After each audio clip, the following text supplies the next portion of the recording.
Assalamualaikum warahmatullahi wabarakatuh. Perkenalkan, nama saya Faisal Marzuk, NPM A1A021-087 dari kelas 2C. Baiklah, di sini saya akan menjelaskan materi tentang manajemen pendidikan dan peserta didik. Manajemen peserta didik, dosen pengampu Muhammad Kristiawan MPD.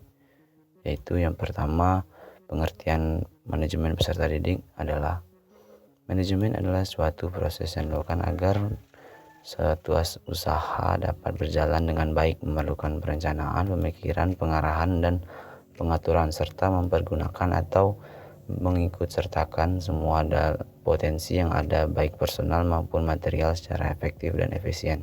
Orang atau individu yang mendapatkan pelayanan pendidikan sesuai dengan bakat, minat, dan kemampuannya agar tumbuh berkembang dengan baik, serta kepuasan dalam menerima pelajaran yang diberikan pendidiknya. Dari pengertian manajemen dan peserta didik di atas, dapat kita simpulkan menyatakan bahwa manajemen peserta didik adalah pupil personal administration, artinya layanan yang memusatkan perhatian pada pengaturan, pengawasan, dan pelayanan siswa di luar kelas dan pengenalan, pendaftaran, layanan individuan seperti keseluruhan kemampuan, minat, kebutuhan sampai ia matang di sekolah. B. Tujuan, fungsi, dan prinsip manajemen peserta didik. Tujuan manajemen peserta didik adalah mengatur kegiatan peserta didik agar kegiatan tersebut menjunjung proses pembelajaran lembaga pendidikan sekolah. Lebih lanjut, proses pembelajaran tersebut dapat berjalan lancar, tertib, dan teratur sehingga dapat memberikan kontribusi bagi pencapaian tujuan sekolah dan tujuan pendidikan secara keseluruhan. Selanjutnya, fungsi manajemen peserta didik adalah sebagai wahana bagi peserta didik untuk mengembangkan diri seoptimal mungkin, baik yang berkenaan dengan segi-segi individualitas, segi sosial, segi aspirasi, kebutuhan, dan segi potensi peserta didik lainnya. Ruang lingkup manajemen peserta didik. Ruang lingkup manajemen peserta didik meliputi: 1. Analisis kebutuhan peserta didik. Langkah pertama dalam kegiatan manajemen peserta didik adalah melakukan analisis kebutuhan, yaitu penetapan siswa yang dibutuhkan oleh lembaga pendidikan sekolah. Rekrutmen peserta didik di sebuah lembaga pendidikan sekolah pada hakikatnya adalah merupakan proses pencarian, menentukan, dan menarik melamar yang mampu peserta didik di lembaga pendidikan yang bersangkutan. Seleksi peserta didik.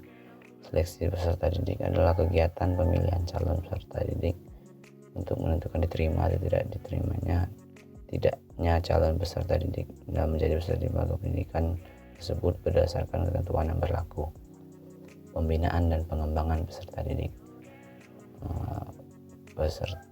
Pembinaan pengembangan peserta didik dilakukan sehingga anak-anak mendapatkan bermacam-macam pengalaman belajar untuk bekal kehidupannya di masa yang akan datang.